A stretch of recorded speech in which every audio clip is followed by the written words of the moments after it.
quote the Buddha in The Spontaneous Healing of Belief as saying, every human being is the author of his own health and disease. Can you explain what that means? You know, it's commonly said in Western traditions that we begin dying the moment we're born. And that belief is so firmly entrenched into the medical model, as it has been historically, and the way we think about disease and healing, on the one hand. And on the other hand, our most ancient and cherished spiritual traditions have always told us something very, very different. They say that from the moment we're born, we begin healing. And what the best science of our time now, the early 21st century, is telling us is very, very different from what the scientists of the 20th century have come to believe about the human body and the way that we work, the way we function, and our ability to heal.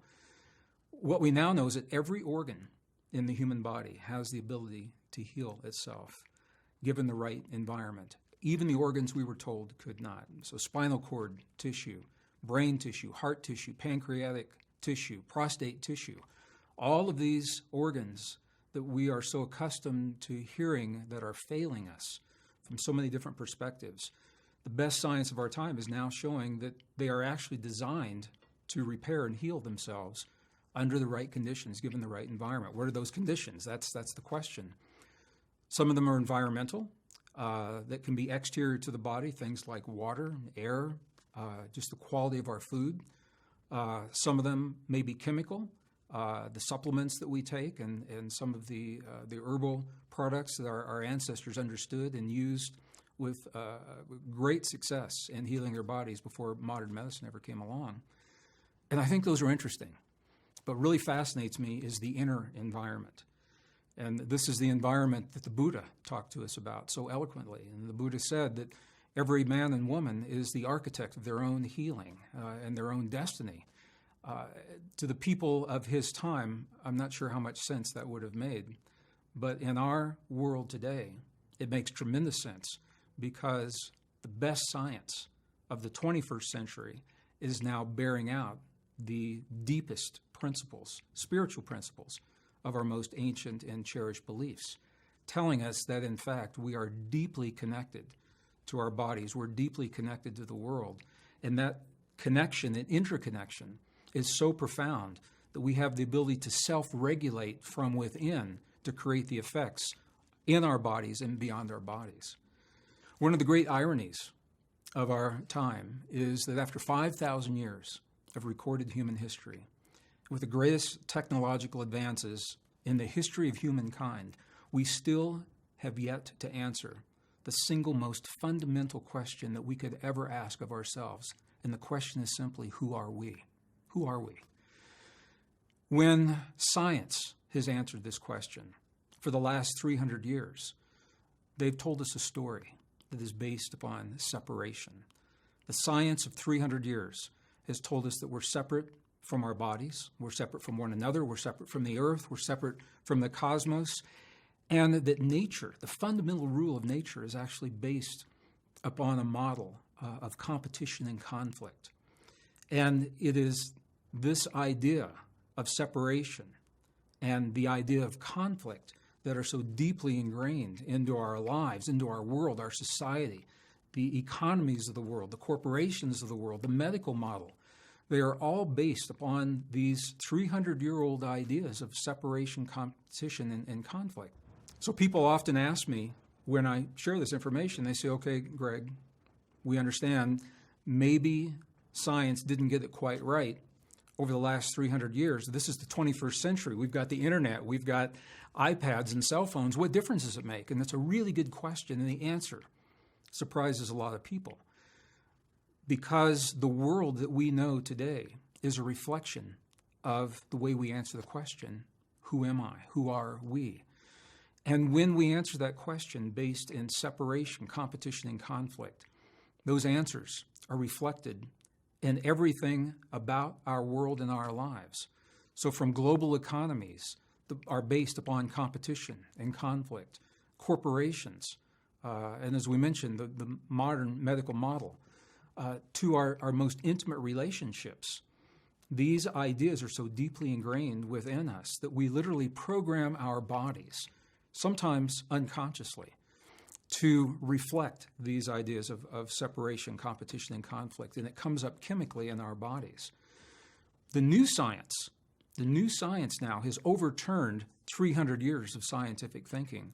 New discoveries, and these are based in peer-reviewed science. So this isn't speculation or theory or hypothesis. This is peer-reviewed science, is now telling us, beyond any reasonable doubt, that we are deeply connected to our bodies. We're deeply connected to the earth. We're deeply connected to one another. And that the fundamental model of nature is based in cooperation, what biologists call mutual aid, not the competition and the conflict that we've heard in the past. And this changes everything. It changes everything because we live in a time of extremes in our world, and those extremes in the world are creating extremes within our lives. Perhaps more so now than at any time in our history, we've got to think and live differently than we ever have. And the new science that is confirming our most ancient and cherished spiritual traditions is giving us the reasons to change our thinking. And it's telling us what works and what doesn't. And the things that don't work, we don't need to do them any longer. And the things that do work, we can do a lot of them. And this comes right down to the core principles of us, our bodies, our relationship to our thoughts, feelings, emotions, and beliefs, and how they play out in our daily lives. Back to connection and separation. You mentioned what works and what doesn't work. So when science answers the question, who are we? They say that to do so well, we must first answer 6 separate questions, 6 sub-questions under the umbrella of who are we. So if we can envision an inverted pyramid, so the apex is on the bottom, and in the center of the pyramid, those 6 questions, and then to the left side, the old answers, and to the right side, the new answers. This will be a really good visual for us to understand why we've been led to believe the things we've been led to believe and how the new discoveries help us change those beliefs. We begin at the bottom of the pyramid. The most fundamental question when we ask the question, who are we, is where do we come from? What is our origin? That's the first question. The second question is what are human origins, because they may be separate from the origins of other forms of life.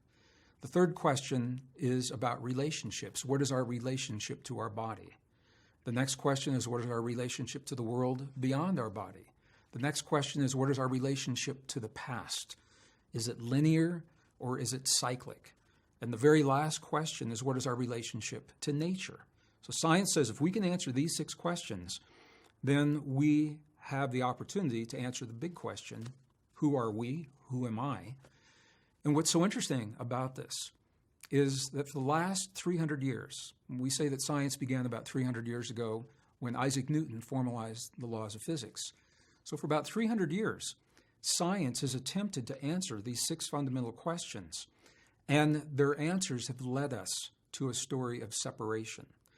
They've told us that the origin of life, it's random, that the origin of human life is random, that we are separate from our bodies and essentially powerless when it comes to healing our bodies or to even regulating the way our bodies function in the world. They've told us that we are separate from the world beyond our bodies. Not only do we have very little influence over what happens within, but we have no influence over what happens in the world beyond our bodies. They've told us that our relationship to the past is linear, and this is important because the belief is that civilization has happened one time. It began about 5,000 years ago in ancient Mesopotamia, in that area, in Egypt and China, and that it has developed in a linear fashion to the point where we are today, the pinnacle of sophistication that we are today, and that it has happened only once. The last question, beginning in 1859, Charles Darwin began telling us that the fundamental rule of nature is based upon struggle and survival of the strongest, or the words that he used, that nature is based upon a model of competition and conflict. So these ideas of separation from ourselves, from the world, of competition and conflict, they are so deeply ingrained into our lives and our world today that we almost take them for granted. Sometimes we don't even recognize how deeply these ideas are rooted into our lives today.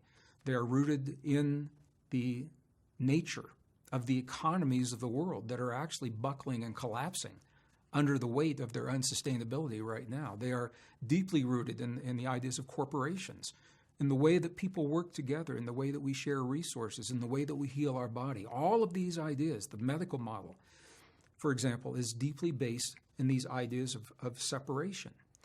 The best science of the late 20th and now the early 21st century has overturned 300 years of scientific thinking with new discoveries that are peer-reviewed in the scientific literature on the one hand. On the other hand, there is a reluctance and often a flat-out resistance to share this in the mainstream. So the new discoveries that overturn 300 years of science are not commonly seen in the classrooms, in the textbooks, in the documentaries, in the mainstream media for a number of reasons. And people ask me, what would those reasons be? And it's an easy answer. It's ego, habit, money, primarily, the habit of teaching, the old traditions, and the textbooks that reflect those. And the educators, 30, 40, 50 years of their lives have told the same story. There's understandably a reluctance to embrace those new ideas. So what are the new ideas? The best science now of the 20th, late 20th, and early 21st century is telling us that the origin of life is certainly not random. Physical evidence is telling us that. The science is telling us that the origin of human life, the DNA, is telling us that we are not random. And we can talk more about what that means. But we are not simply the product of an evolutionary fluke of biology that happened 200,000 years ago. The best science of our day is now telling us that we are deeply connected to our bodies. And this is important. They're telling us that our thoughts, feelings, emotions, and beliefs, originating both in the brain and in the heart, trigger the chemistry that can actually reverse disease, heal our bodies, trigger longevity in ways that have not commonly been accepted in the West. And this is what the best science now is telling us. That science is telling us that we're deeply connected to the world beyond our bodies. Quantum physics is now telling us, beyond any doubt about this connection, there no longer is a controversy as to whether or not we are connected with one another in the world. The controversy is to what degree are we connected? How deep does our connection go? How deeply may we influence? And I'm going to use that word very, very intentionally. It's not about control, manipulation. But how deeply can we influence our bodies or the bodies of our loved ones when it comes to healing, or the world beyond our bodies? How much influence do we really have? The science now is telling us, when it comes to this linear idea of civilization, is that civilization is actually cyclic, and we happen to be the most recent 5,000-year cycle. When we say history began 5,000 years ago, that's the beginning of our cycle. But there was a cycle before that, 5,000 years, and another one before that, pushing the date of advanced technological civilizations back into the last ice age. And the reason this is important, we have to ask ourselves, if we humans have been here that long and have gone through at least 3 cycles of advanced technological civilization, what did they know that we forgot? You were talking about the cycles and the advanced civilizations of before and what that tells us. So the best science of our time is now telling us that when it comes to civilization, is much, much older than we've been led to believe. We now know that our 5,000 years of recorded human history is a cycle, and it is only the most recent of at least 3 cycles that are now dating advanced technological civilizations back into the last ice age. What we have to ask ourselves when we consider this is, if we humans have been here this long, and we have been through 3 cycles of civilization, this being the 3rd, what is it that we may have known in the past that we've forgotten today? Or what is it that our ancestors knew that maybe we've never even discovered? What can we learn from them? And that's the value. And the last piece on our pyramid, on our inverted pyramid, is that science now is telling us that nature, the fundamental rule of nature, is actually based upon cooperation and what biologists call mutual aid, not the competition and the conflict that Darwin proposed 150 years ago. This changes everything. And people ask me often, they say, okay, Gregg, maybe science didn't get it right. Here we are, the early 21st century, we've got iPads and internet and cell phone and Facebook. So what? What difference does it make? And it's a really good question. And the answer surprises a lot of people. Our society, the roots of our society, the foundation was being created in the late 1800s and early 1900s, precisely when ideas of Darwin's, for example, were being embraced. Competition, conflict, separation.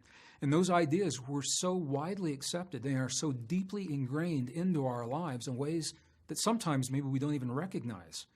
They show up again and again as the unsustainable principles of the way we think and the way we live. For example, the global economy is buckling and collapsing in some places.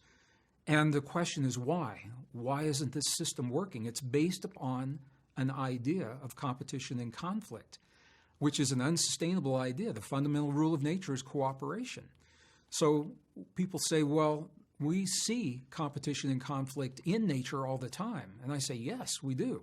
We have to be honest with ourselves. It is there.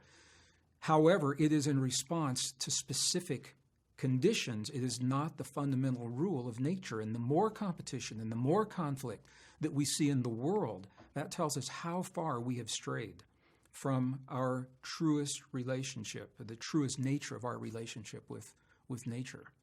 So when we consider these new discoveries, it changes the way we answer the question, who am I? Who are we? We go from the idea of separation and competition to connection and cooperation.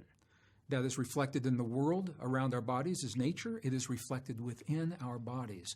And I'm sharing this because this principle is the principle of healing that is often overlooked in the modern medical model.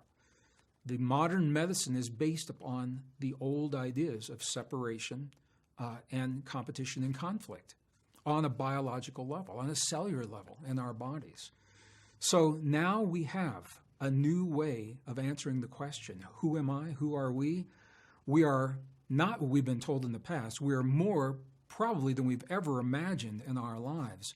And this then becomes the template from which we can look at any question when it comes to us and our relationship to our bodies for the answers that are based on science that reflect our most ancient and cherished spiritual traditions. So I think we all know that there is an epidemic of disease running rampant in our world today in a way that we have never seen before. Some of that is because we are a globalized civilization. That's true. And some of the environmental toxins that used to be localized are now more globalized. However, on a deeper level, I can tell you personally from the journeys that I've taken into some of the most magnificent, beautiful, pristine, remote, and isolated places remaining in the world today, that the conditions and the diseases that we often take for granted here in the Western world, in the modern world, either because of age or simply because of environment, they simply do not exist in some of these other cultures. I've been with people in the southern Andes where the cancers simply don't exist. They don't get breast cancer and prostate cancer. In Asia, in Egypt, in the Middle East, people well into their 100s who have memories just as sharp as attack. And we're often told that dementias and the loss of memory is a function of age. It's less a function of an age, from my experience, and more about how we live as we attain that age. What are the factors that contribute to these conditions that are stealing from us the very thing that we cherish the most, and that's life itself, both ours and our loved ones? And the answer is sometimes difficult for people to see. But it is in the way that we have chosen to live our lives and the way we've chosen to think and believe about ourselves as we're living our lives. And these are two separate yet related ways of looking at what's happening to us in our bodies. When I was in school, I was taught that the brain is the master organ in the body. And the brain is certainly important, and we all acknowledge that. But what the new science is showing us is that the brain receives many of the instructions that tell it what to do, that tell it what chemistry to release into the body, what hormones to trigger within our bodies. It's true, those signals come from the brain, and the brain receives the instructions telling it what to do from our heart, the human heart. And it probably shouldn't be so surprising that the heart plays such a powerful role in our lives, because it's the first organ that develops in our bodies when our mother's womb. Before any other organ develops, the heart develops first. And one of the great mysteries in the Western medical model is, what is it that triggers that very first heartbeat? What is it that happens in one instant where there is a mass of cells and tissue that are motionless, and the next instant something happens, the spark that triggers the life that begins beating is our heartbeat? What happens? Science has yet to answer that question. They don't know for sure. This is one of the places where our ancestors had an answer that science simply cannot support at this time. And what our ancestors said to us is that first heartbeat, it's the moment that the soul comes into the body, the moment that we make the connection with something greater, something bigger than ourselves. And whether we believe that scientifically or not, the fact is that something happens with that first heartbeat, and we become enabled and capacitated as a human being in ways that no other creatures that we know of have the ability to express. That's what gives us our power to heal. As I mentioned, it's often said that we begin dying the moment we're born.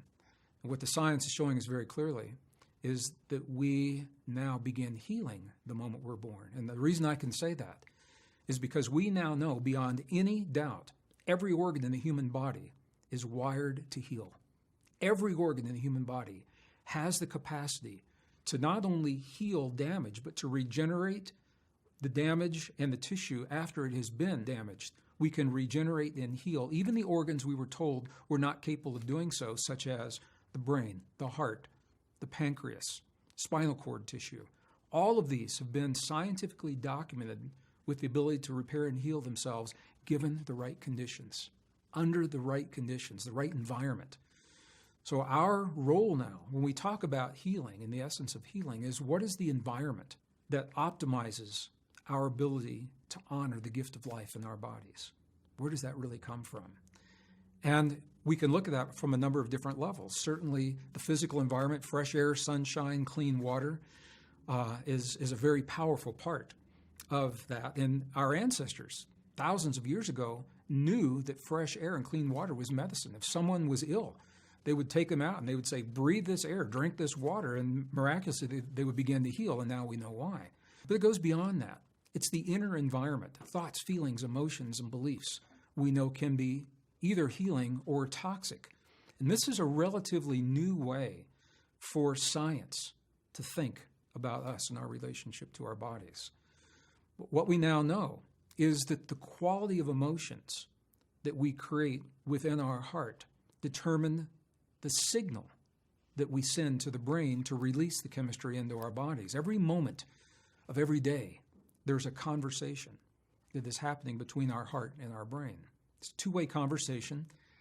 Our heart is having a big conversation with the brain, and the brain does communicate back to the heart, but not quite so much. It's a smaller series of signals that seem to go back to the heart. There is this two-way conversation.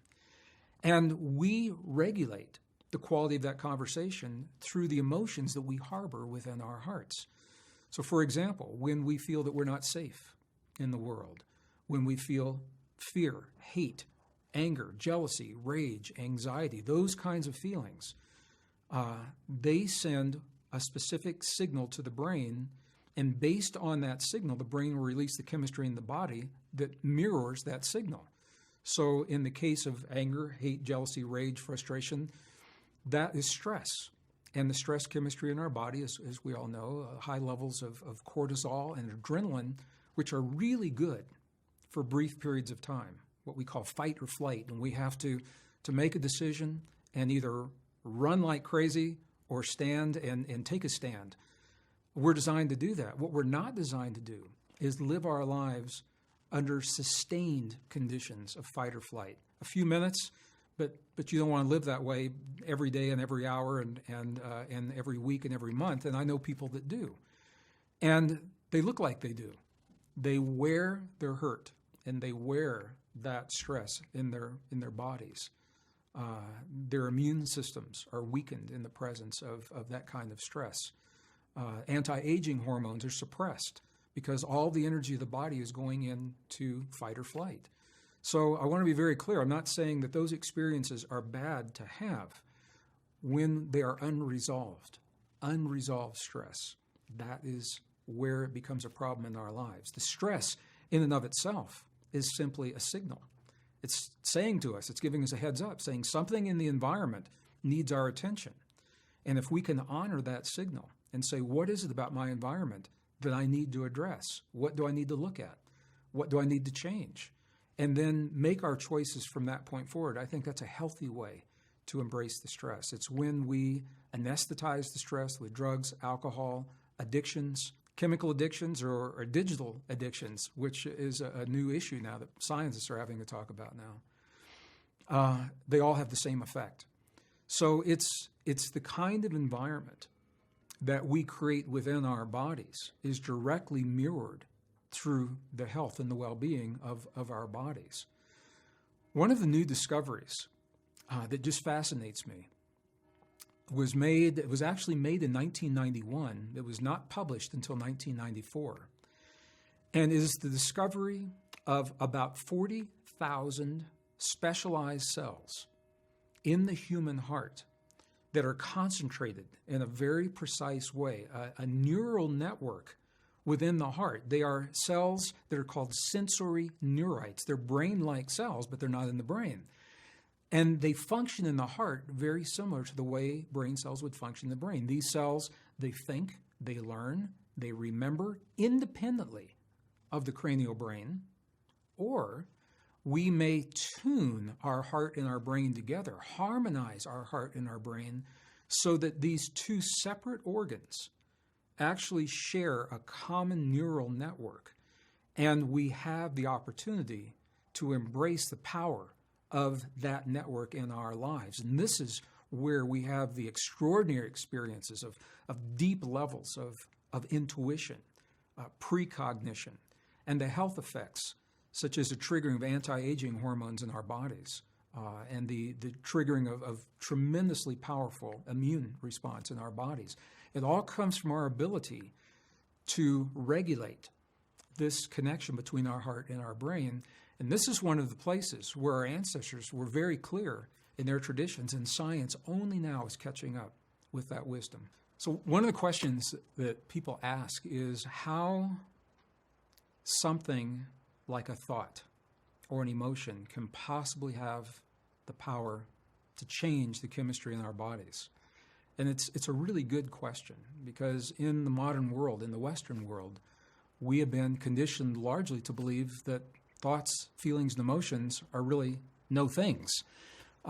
We've been taught to discount them in our culture on the one hand, and on the other hand, in many of the indigenous cultures, they are the most important things in their lives, the most potent agents of healing that someone can have. So the question, how does this work? And we're looking at a couple of different levels. What we know now, I say we in modern science, is that when we have an emotion within our hearts, that emotion sends a signal to our brain, and the quality of that signal determines what the brain does in response to the emotion. So if you can imagine a signal from the heart to the brain that is a very smooth series of waves, nice, even, coherent is the term that's used, waves from the heart to the brain will match that smooth, even, organized chemistry, and it will release the chemistry that supports life into our bodies. This is where our immune systems become really strong, super immune response. Even anti-aging hormones are triggered in the presence of this kind of a signal from the heart to the brain. On the other hand, the stress chemistry, when we feel those moments of frustration, anger, hate, jealousy, rage, fear, the signal looks different. It looks kind of like a bad day on the stock market. It's a lot of very chaotic, unorganized, jagged waves going from the heart to the brain, and the brain receives those waves and says, oh, I need to match this chemistry. This is stress chemistry. So this is where the adrenaline and the cortisol and the stress hormones are released into the body which, as we said, is good for short periods of time. You just don't want to live your life in that way with those chemicals racing through your bloodstream. So our ability, all of a sudden now we realize this, our ability to regulate that signal, what could be more important? Our ability to regulate the signal between our heart and our brain becomes front and center of the health and the healing of our lives. This is a completely different way of thinking about our inner environment from what the medical model is showing today. Medical model based on the pyramid of our relationship to ourselves and our bodies, the answer to the question, who are we?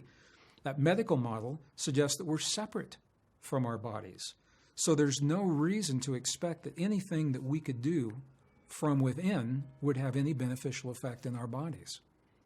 I remember the first time I discovered this on my own.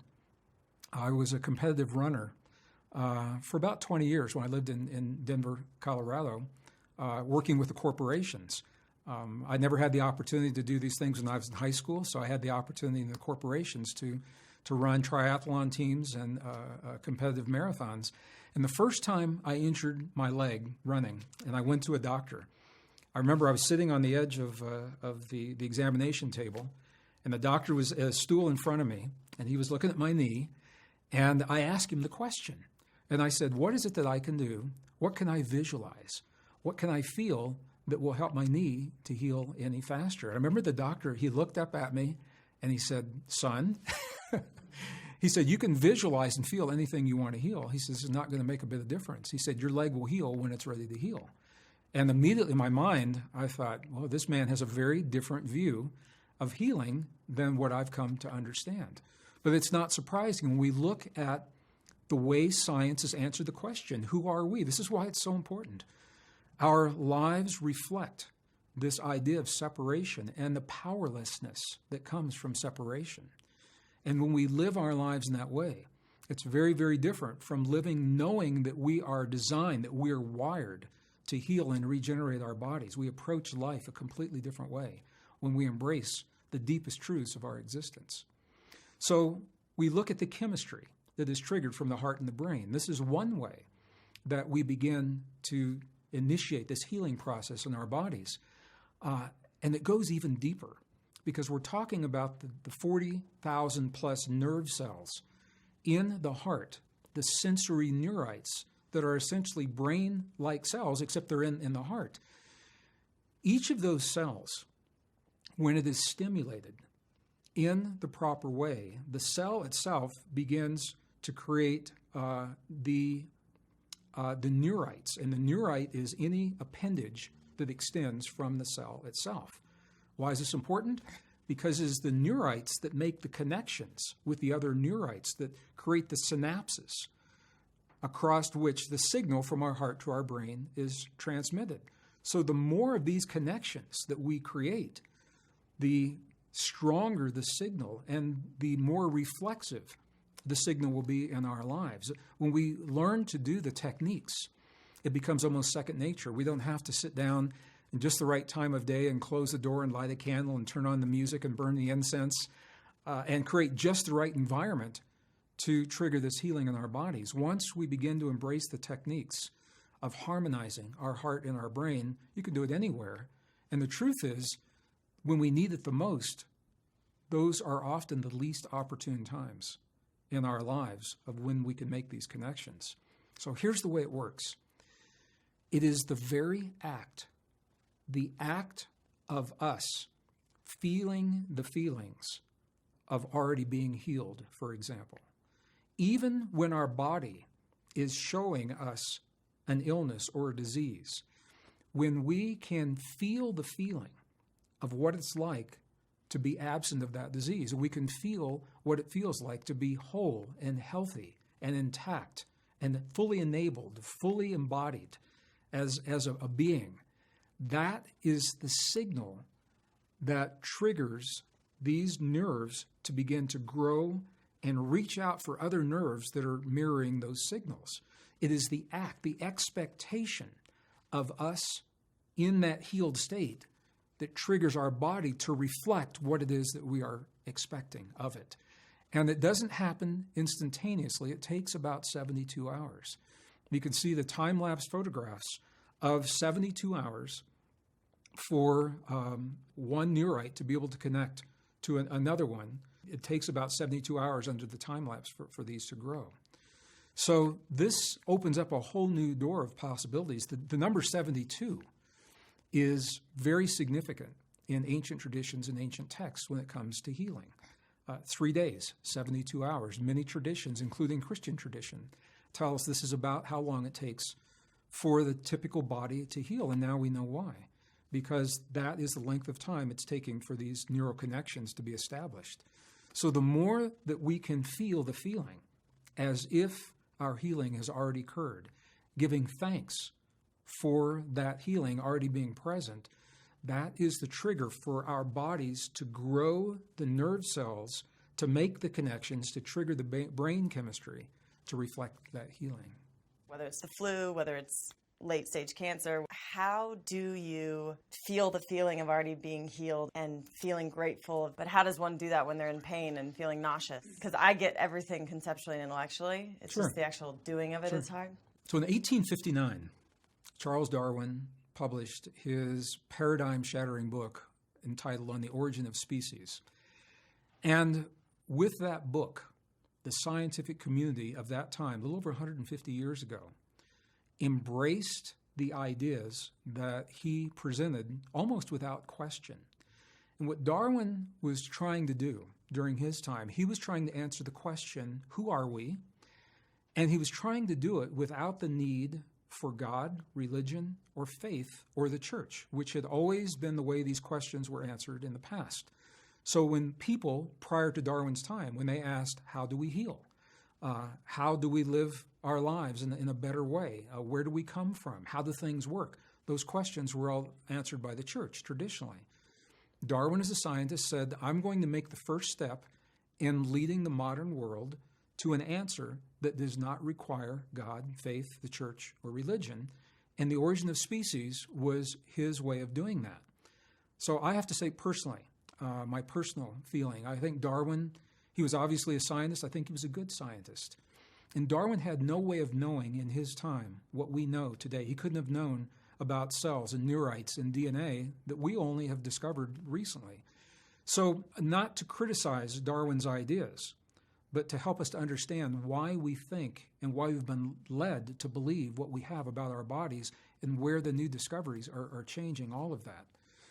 What Darwin said was that life began as a single organism, and he didn't know how that organism appeared. He didn't try to explain that. He said life began as a single organism, and over a long period of time, that organism became many organisms, and the diversity that we see of those organisms, the different arms and legs and appendages and different ways of seeing and standing upright or not, those were all a response of the organism to a need that it perceived in the environment.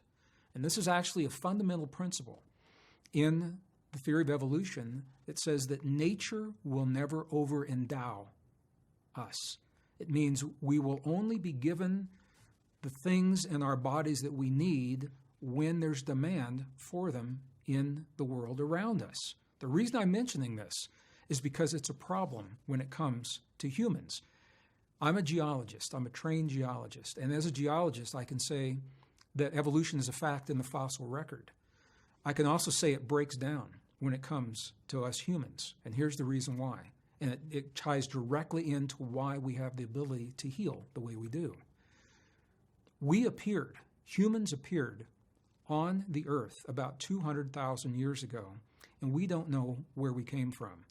There is no clear record in the evolutionary family tree, no clear fossil record leading to us. All those little lines that we see on the evolutionary tree, if you look closely, they are inferred or speculative relationships, yet they are being taught as fact, even though we do not have the evidence to support them. We appeared 200,000 years ago. Suddenly, we had a brain 50% larger than our nearest primate relative. We had an advanced nervous system that allows us the abilities of healing, self-regulated healing that we're talking about now, that set us apart from any other forms of life. And here's the key. We have not changed in those 200,000 years. If you take the body of what are called anatomically modern humans, AMH, they used to be called Cro-Magnon, now they're called AMH, because the name is self-descriptive. Anatomically modern humans. We are them a few thousand centuries later. If you compare them to us, our brain size is the same, our body proportions are the same, and the capabilities haven't changed.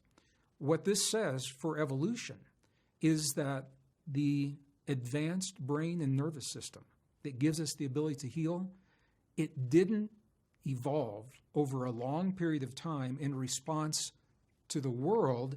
It appears to be inherent in our being. It was with us from the moment we arrived, and because science is telling us we haven't changed, what we can say is we have today the wiring, the equipment that we arrived with 200,000 years ago.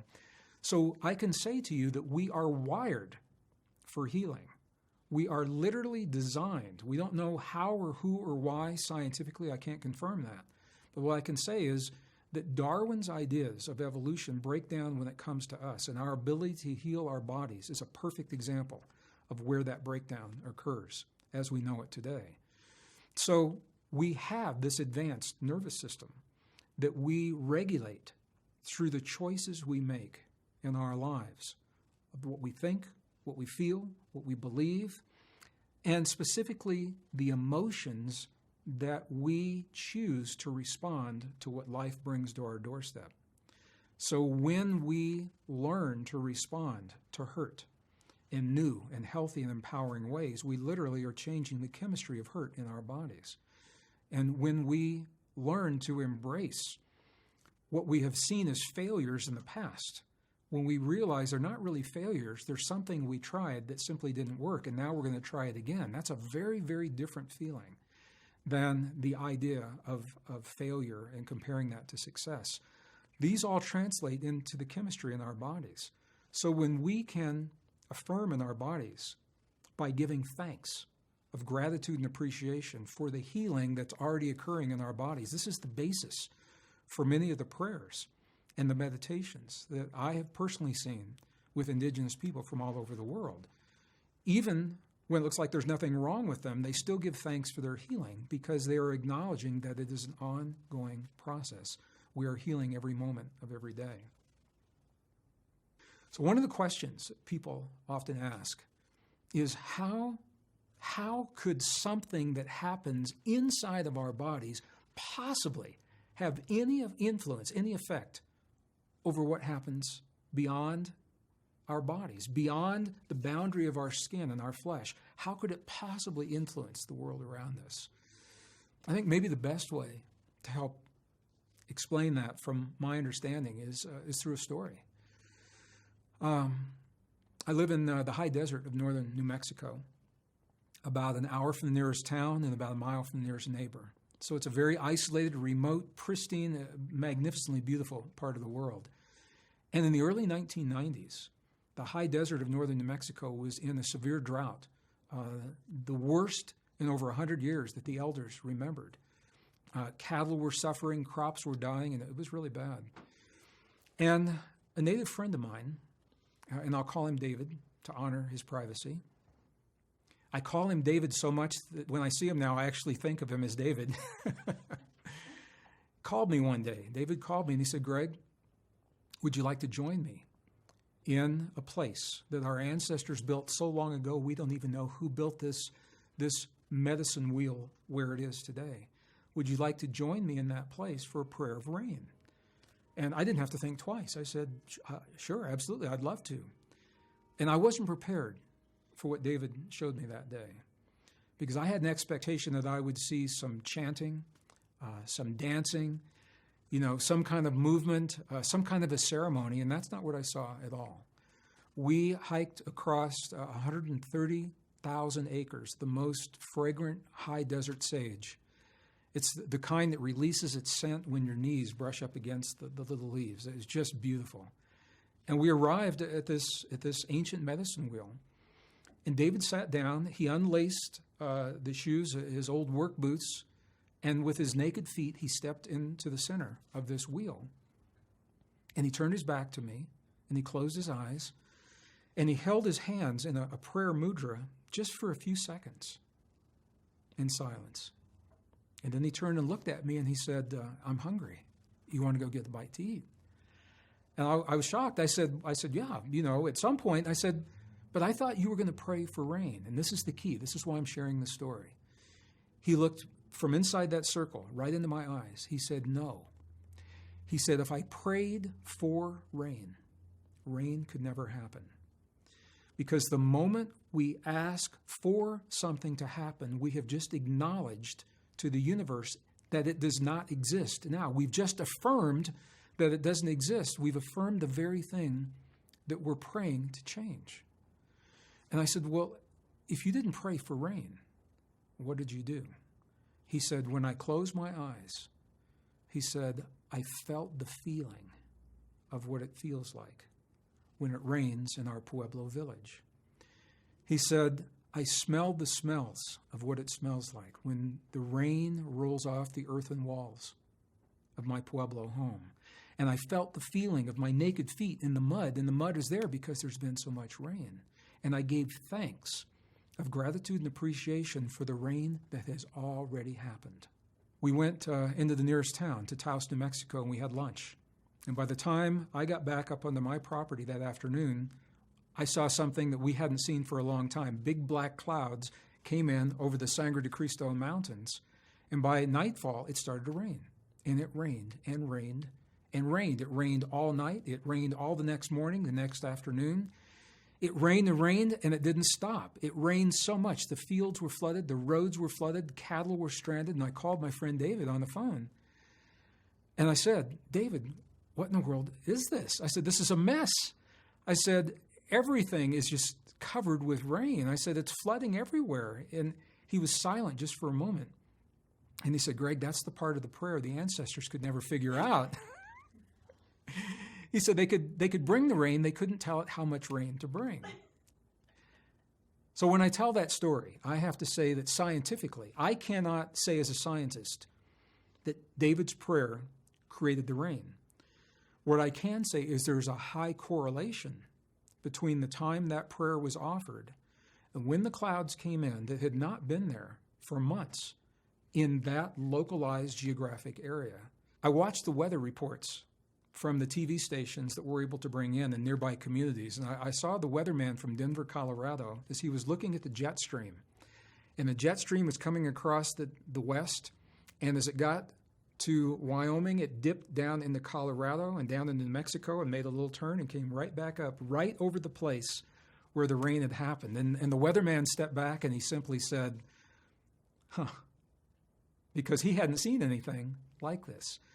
So how does that happen? How is it possible that one man's heartfelt gratitude could possibly have an influence on our physical environment? Or is it possible? Well, it is. And I'd like to share with you the reason why. In the late 1800s, there was a tremendous spiritual revolution that was sweeping the earth. Science and spirituality were actually very close, and they were coming together in a shared vision of our connected nature and how the world works. And all that changed with World War I. We went into a wartime mentality, and we were just coming out from that, and World War II came along, and then other wars after that.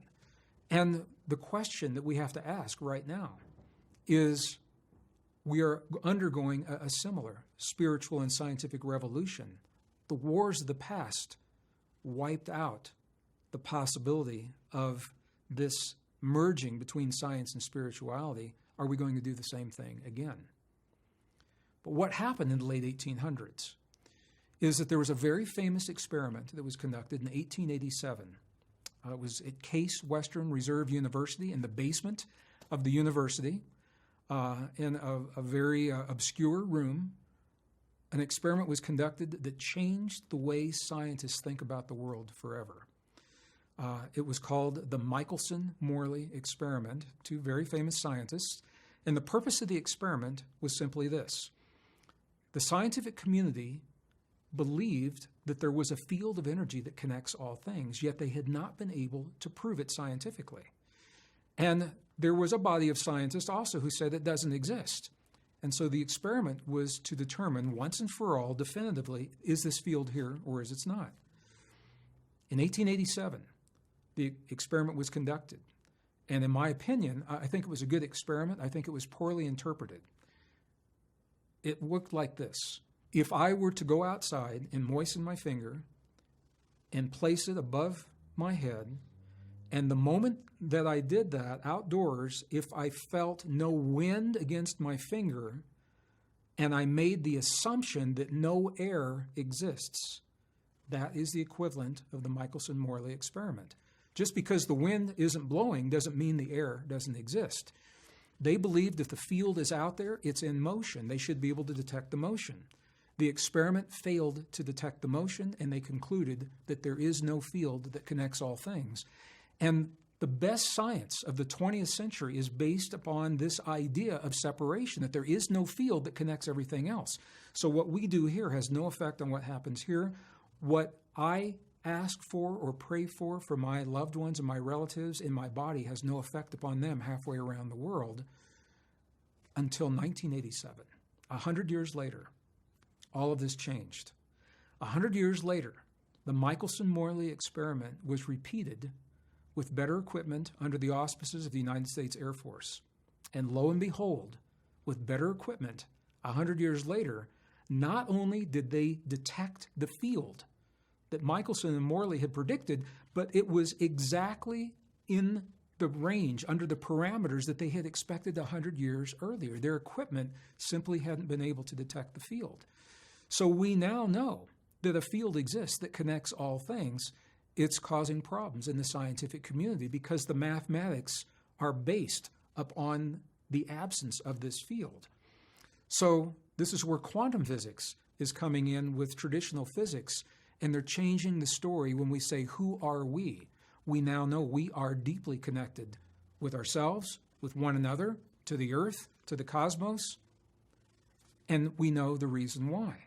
So when we ask the question, how could my prayer, how could my meditation, how could my loving thoughts of gratitude and appreciation possibly impact the healing of another person in the room with me or halfway around the world?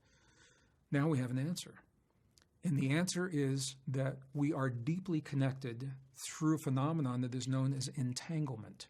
Entanglement is the term in physics that tells us how deeply connected we really are. Nicholas Gisin was the scientist in Geneva, Switzerland, that determined this in the 90s. What he did was he took a particle of matter, a photon, this is what atoms are made of, and he divided that photon. He split it into two because he wanted two equal photons. So they were twins. And using fiber optic cables, they shot these two photons in opposite directions from one another, 7 miles in one direction, 7 miles in the other direction, till they were 14 miles apart, and they began a series of experiments. What the experiment showed is that what happened to one photon when it was tickled, is the term they used, when it was made to rotate clockwise, for example, or to take a certain path. Whatever happened here, the one 14 miles away acted like it was having exactly the same experience, even though it was no longer physically connected. And the question the scientists had to ask was, how is that possible? Why are they acting like they are connected? And the answer is the phenomenon known as entanglement that says once something is unified, once something begins as a whole, even though it is separated physically by many miles or light years, is what they're finding in the cosmos, energetically everything's still connected. Why is that important? Because if we go back far enough in time, there was a point in time when you and me and the earth were all connected before what is called the Big Bang, the big release of energy. And when that happened, we were deeply connected. When that happened, physically, particles began to separate. Energetically, the particles remain connected. We are part of this earth, and we are part of one another. You are part of this earth, and you are part of all that you see. And that empowers you, and it empowers me to participate in the healing of our bodies and those of our loved ones in ways that science is only beginning to understand. So the prayer of my friend David is an example in indigenous wisdom of a principle that science has only recently begun to bear out under laboratory conditions. So I'm fascinated that our ancestors, they didn't necessarily know the science, but they knew the techniques. They knew what works and what doesn't. They knew and understood their relationship to the world. And this fascinates me. As we mentioned, science is about 300 years old. And for 300 years, science has tried to prove whether or not we have this connection between ourselves and the earth, whereas our ancestors, for 5,000 years, they began with the assumption that everything is connected rather than trying to prove it. And for 5,000 years, they've asked the question, how can we use that connection to make our lives better and to help our friends and our family and create a stronger community? So this is where the blending of science and spirituality, I think, is so key. Science can only tell us the nuts and bolts of how something works. Science cannot necessarily tell us how to apply that in our lives. Human experience can tell us how to apply that in our lives without knowing specifically why things work the way they work. So we find ourselves today in this time of extremes in our lives and in the world. My sense is that as we embrace the marriage of science and spirituality, we create a wisdom that in their union is greater than either can be individually. And I think that's what gives us the evolutionary edge in our time of extremes. So when I talk about my friend David and his prayer, it is such a powerful example of this principle that was understood by our ancestors. And again, science is only beginning to bear it out under laboratory conditions. What happened when David created that prayer? Why did it have the effect that it has? Well, what our science now knows is that we live in a world of electrical and magnetic fields. That is an accepted fact. Recently, the discoveries have shown that the human heart, your heart and my heart, are the strongest electrical and magnetic fields in the human body, not the brain, as we have been taught in the past. Now, the brain does have an electrical field and a magnetic field, and they are relatively weak when compared to the human heart.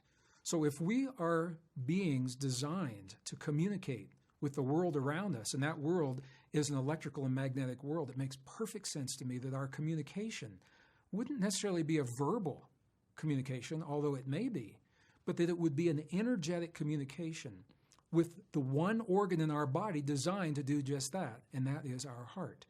So now we know that this relationship between the heart and the brain is key in influencing not only what happens within our bodies, but outside of our bodies. When we are able to harmonize the heart and the brain, and this is what my friend David did in his way, and this is what's being done in the laboratory now. What we do is we access that harmonization that's called coherence, and it can actually be measured electrically. Optimum coherence between the heart and the brain is 0.1 hertz, a very, very low frequency, less than 1, 0.1.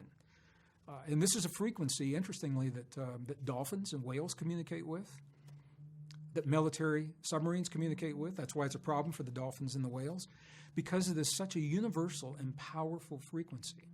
So when we can feel the feelings in our heart, when we can choose to create the feelings in our heart that generate 0.1 hertz between the heart and the brain, now we are harmonized. We are connected. It is called coherence. The Institute of Heart Math, a pioneering research institute in Northern California, was one of the first to confirm this in a practical way that we can use in our everyday lives. They do an amazing job of researching the heart in ways that are not done conventionally and traditionally in universities. The power of the heart, although it's all done under very rigid rules of science. So what the Institute of Heart Math has found is that when we can close our eyes, turn our attention inward, and focus on our heart center, move out of our mind, out of our brain, into our heart. The act of doing that, first of all, that shifts our body. that begins to shift the chemistry, because generally our attention is in the world around us. Now we're saying it's focused within, and that tells your body, something is just shifted. Something's going to happen, number one. As we can begin to breathe a little bit slower than usual, maybe 5 to 6 seconds inhale or exhale, and whatever works for you. What we find is that sends a second signal to our body, because the only time we really begin to breathe that way is when we know that we are safe in the world, and that when we are in an environment where it's okay not to be vigilant of the world around us, but to have that inner focus. So we slow our breathing. That sends the second signal to the body. And this is one of the techniques that's used to move our attention from our heart to our brain. Now, my friend David, in his native tradition, he created a mudra. It's called a mudra, where the energy centers of our fingertips and our palm are put together. And with this mudra, he physically touched his heart center in a very Buddhist-like way. And we see this with the monks and the nuns and the abbots in the Buddhist monasteries all the time. And people say, well, what are they doing? One of the things they're doing is connecting the energy centers of their body. Now, they've made contact with all of these body circuits. And as they physically touch their heart center, the act of the touch automatically draws our awareness to the place in our body where we feel the sensation. So they are physically holding that pressure right on their heart center, moving their awareness from their mind and their hearts. And I don't say this as a rule. It's something that Native peoples have found work for them. If it works for them, it may work for you as well in traditional indigenous traditions. So this is why we're doing this. Not a religious connotation, but it is a very powerful, energetic mudra calling our awareness to our hearts in that moment. So as we move our awareness to our heart, as we slow the breathing, the third step now is to feel the feelings in our heart of gratitude, appreciation, care, compassion, to give thanks for what has already happened. And what the researchers at HeartMath have found is that those words, other words may work for an individual. You know yourself better than anyone else. But it is those words under laboratory conditions that optimize this coherence: appreciation, gratitude, care, compassion. And as we can begin to feel this feeling, that is what sets up the coherence that harmonizes the heart and the brain. Okay, so this is the third step. The first one, move your awareness into your heart. The second one, shift the awareness and slow the breathing. And the third one is to feel the feeling. And as we go through these very simple steps, we are harmonizing the heart and the brain in two separate neural networks into a single potent system. And once we're in this space, now the door is open for a myriad of uses from this very powerful space. This is where we can begin to feel the feelings as if we're already healed, and our cells begin to respond to that. It is also from this place where we can intentionally create deep states of intuition, which also play a powerful role in healing. And we all know about intuition spontaneously. You know, we have moments at a stoplight in the Western world, in a vehicle. You're at a stoplight waiting for a red light to turn green. And during those few seconds, you're maybe thinking about nothing. And all of a sudden, out of nowhere, you have this tremendous insight. You understand the deepest questions of human existence and the meaning of life and the purpose of our origin. And the light turns green and it all goes away because now we're focused in our lives again. That's a spontaneous experience. How do we create that on demand when we choose? And the technique that I'm sharing with you is a technique that is used to do precisely that. And it's with this deep sense of intuition that we can actually have a conversation with our bodies. We go into this space and ask our bodies to share with us what it is that they need in the moments of disease and illness. We don't ask with our mind, we ask with our heart. And this is where the 40,000 sensory neurites in the heart become so necessary, because they think and remember and feel and communicate separately from our brain. So as we learn to listen literally to the language of our heart, not a verbal language.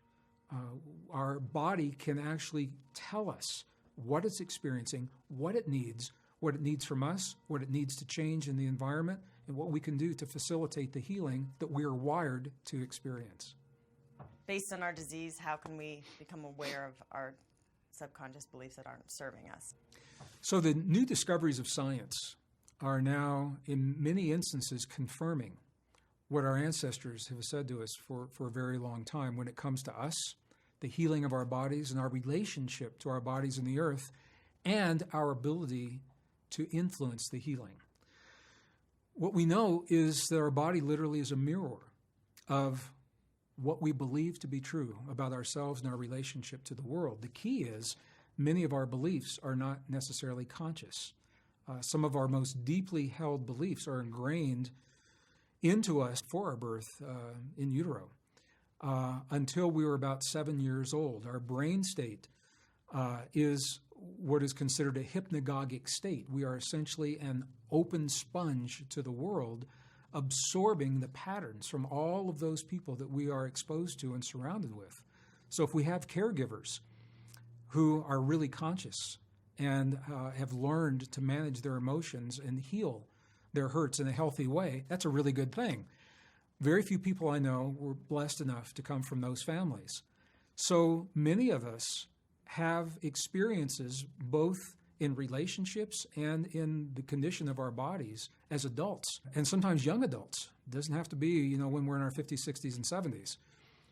That actually is mirroring subconscious beliefs that have been instilled with us almost from the time of our birth. But we don't know what those are. So how do we go about finding out what they are? And this is a very, very different way of thinking about our bodies. If we can view our bodies literally as a mirror of our experience and of our beliefs without judging it right, wrong, good, or bad. So when we have a condition that shows up that a doctor will call a disease or an illness, if we can embrace the fact that our body is expressing in that moment something as a reflection that we are harboring consciously or subconsciously, if we can embrace that without the judgment and use that, as my dear friend and spiritual brother and colleague, Darren Weissman, calls a portal. He says every illness, every disease, it's a portal into our bodies. The question is, are we willing to step through that portal to look and see what our body is actually telling us? And when our answer to that is yes, then we begin to see that our body is simply reflecting energetically the quality of the belief that we hold. So for example, and I'll use myself as an example, I come from a very dysfunctional family of alcoholic. My father was alcoholic. He left when I was 10 years old. And before he left, the damage that was inflicted upon the three members of my family, my mother, myself, and I have a younger brother, we each interpreted our experiences very uniquely. So one of the hallmarks of the alcoholism was to belittle other people, to criticize tremendously.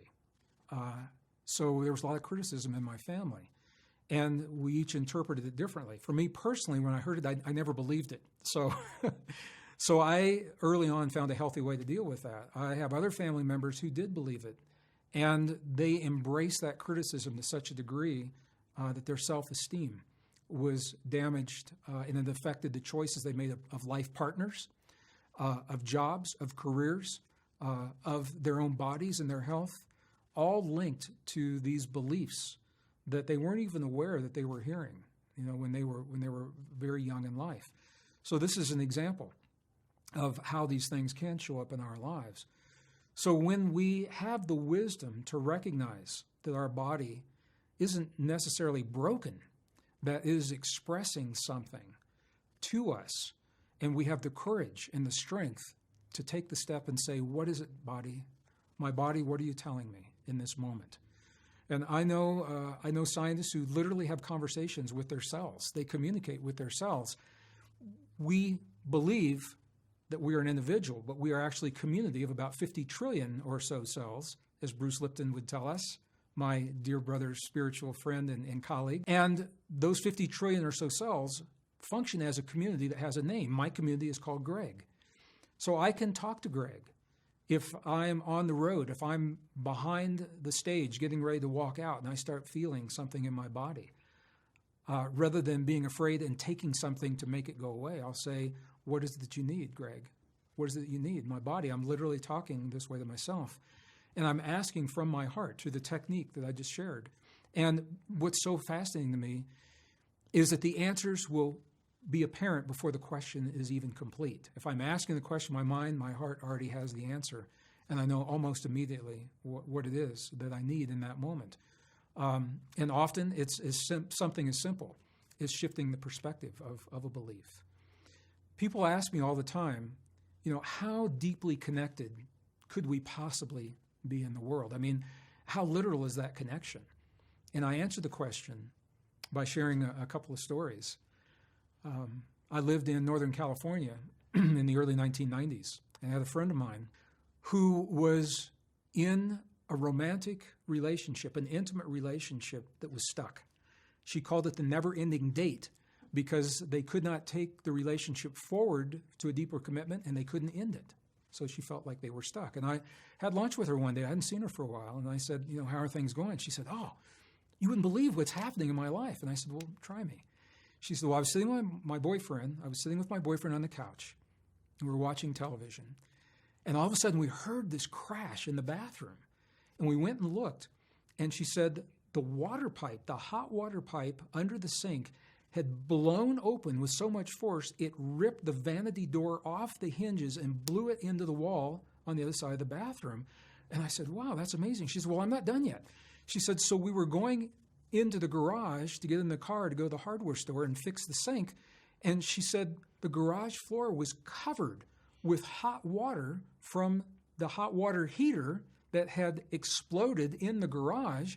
And as we were backing down the driveway in my Fiero, the radiator hose on my car blew open and blew hot radiator fluid all over the driveway. And I said, wow.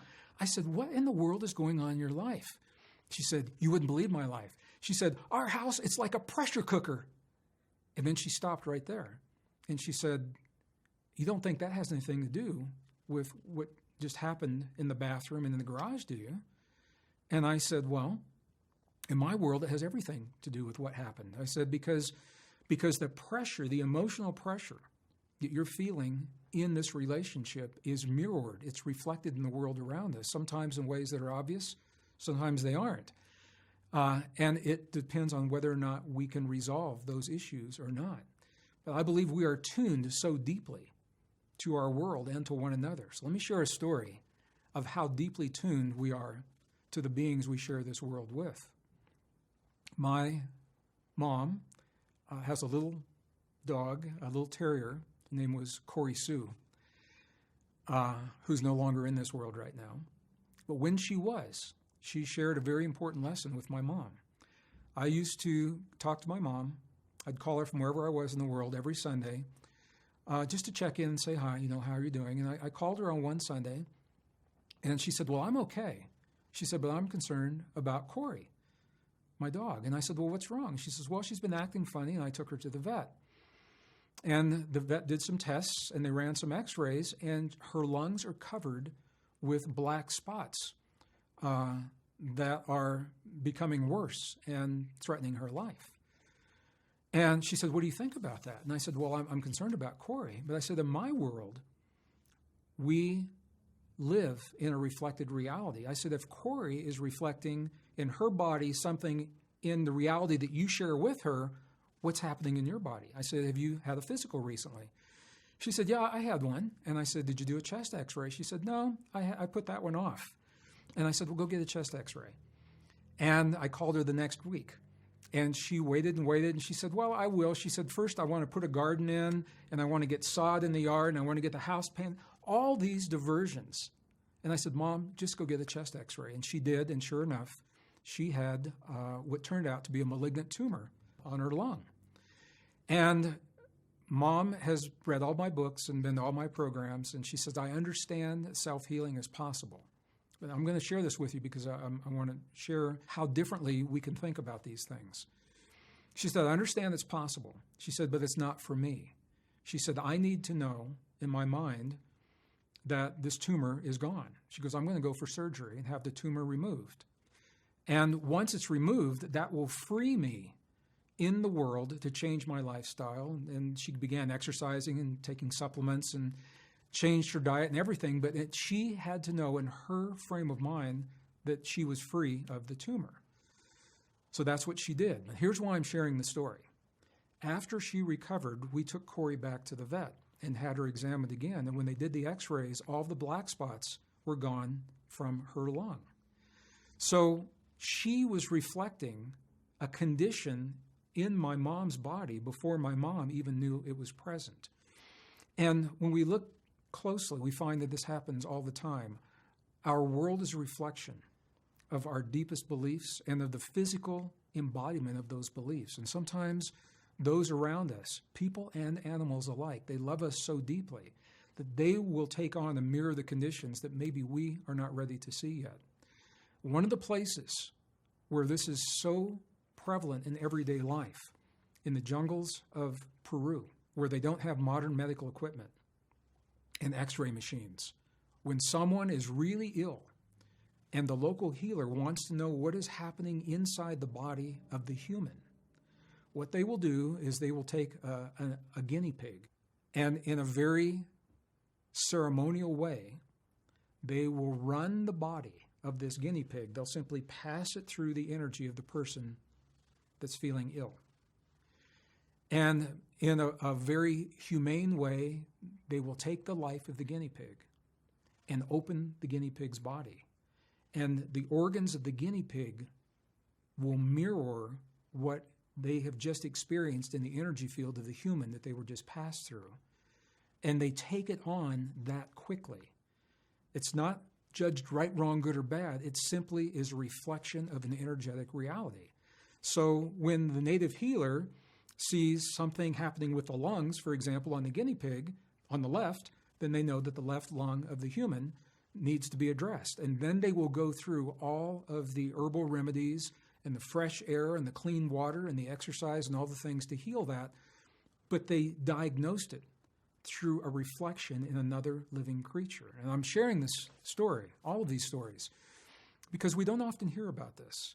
We're taught to believe that we're separate from our world, when in fact we are so deeply attuned and deeply connected to the world on both conscious and subconscious levels, that if we look closely at what's happening in our bodies, we will gain the deepest insight into our truest beliefs, not what we claim to be true, and not what our mind or our ego says is true, but what we actually truly believe, even on the subconscious level. Once that's done, as Darren says, Dr. Darren Weissman, that is the portal. Now we can go into that belief and ask the questions. Is it true? Where did we learn this? Where did we hear it from? Who told us this? If it's not true, how can we heal that? What could we replace that belief with that would support a healthier body and a healthier immune system?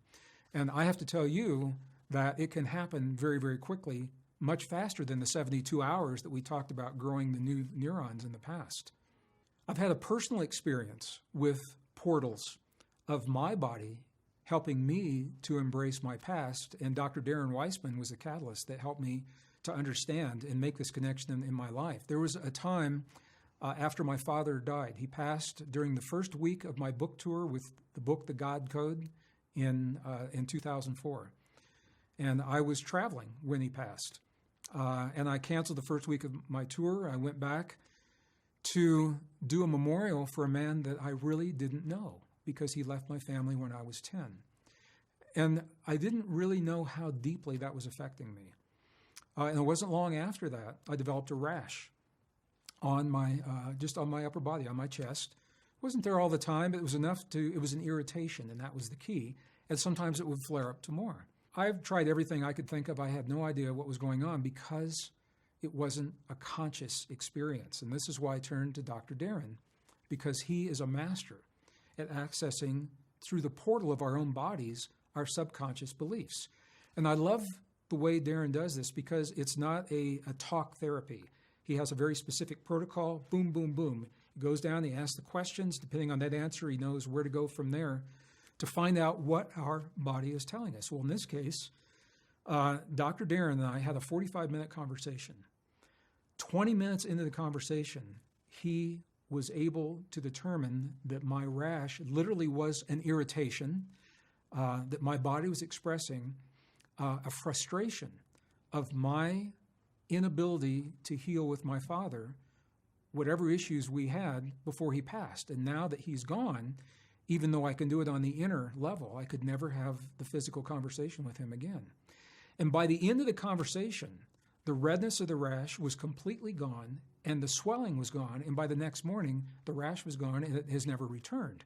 And that is a powerful testament to me.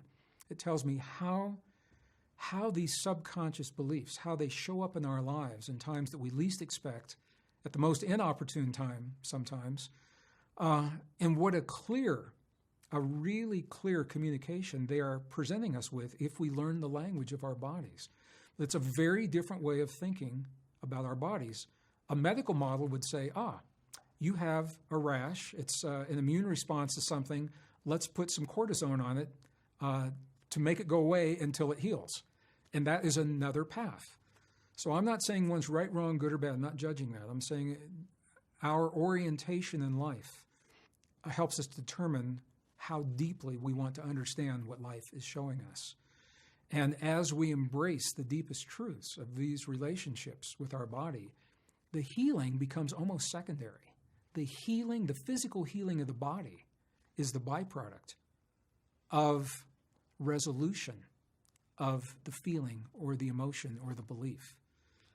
And that's the beauty of understanding the healing of our bodies. I totally get how our conditioning, and then if something's not resolved, it could manifest in the physical later. But what about the children that come into the world and have child leukemia or, We don't know. Yeah. I mean, I can speculate. Destiny. Yeah. I think, yes, karma, destiny, fate. Mm-hmm. I'm a scientist. I'm trained as a scientist. I believe that we owe it to ourselves to be honest, truthful, and factual about who we are and our relationship to the world and where those facts empower us to a greater degree to follow that and to be smart about what that means. Medical science in the West today, in my opinion, has the best diagnostics. We cannot beat it for diagnostics. We want to find out what's happening in our bodies. We cannot beat the technology that we have today, the ability to peer non-invasively into the body and inform us as to what's happening. Now, what we do with that information, I think, is where the big choice comes from. To me, there's no choice. I think we owe it to ourselves to honor our bodies and know what's happening. Once we understand what it is that our body is telling us, if we're using medical diagnostics, if we're going through someone like Dr. Darren Weissman and going through energetically or spiritually, what do we do with that information? How do we then address that? And this is where all of the wisdom of our ancestors and of traditional healing, quantum healing, the power of emotion to change the chemistry of our bodies, this is where all of these things come together. So what I say to people is simply this. If we can bear in mind, without going into all the specifics in general, we are designed to heal. Your body wants to heal. And the ability to heal is not an evolutionary add-on that occurred after 200,000 years of experience. It's part of our original design. Whoever or whatever it is that's responsible for that, we've had it since we arrived on this earth 200,000 years ago. So knowing that we are designed to heal, knowing that our bodies want to heal, then the question becomes, how do we best stimulate and facilitate that and incorporate that into our lives? Everyone has different belief systems, and we all learn differently. And this is where I think the things that we're talking about right now, from my perspective, they become a tool that we put into the toolbox with all the other tools that we can draw from and use as needed in our highest good to the best of our ability. So rather than becoming a religion or rather than becoming its own practice, I think if we can embrace all of these things together, that's where we find our highest good. So people ask me, what about children? Children, young children that come into this world, damaged in the womb in some way or with some deformity or some condition, when they come into the world, how can that be from their subconscious, or is it?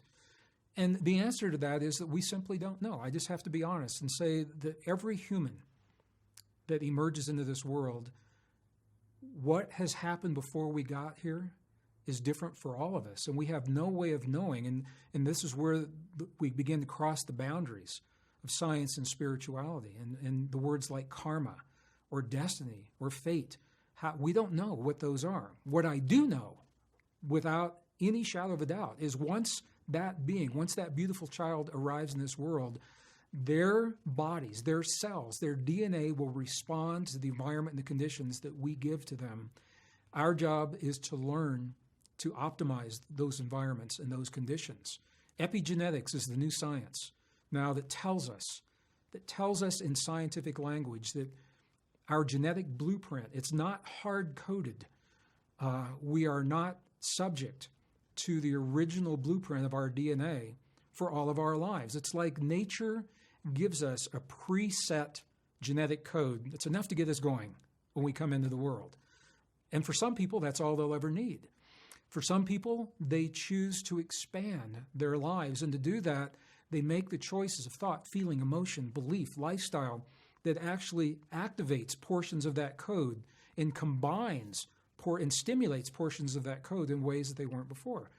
Other people that come in, when they have the conditions, the virus or the disease that was with them the moment they emerged into this world, that is what they have to begin with, and their bodies will respond positively to just the way everyone else's will, to epigenetic factors, to the environment, to love, care, compassion, to a deep understanding, if they are old enough, of their relationship to the world so that they feel safe in the world, to the nutrition, and the way that their caregivers interact with one another in the presence of the child is just as important, because that young person is learning how to deal with life through the mannerisms, the voice patterns, and the emotions that their caregivers, their parents, are exposing them to early in life. What happens for all of us.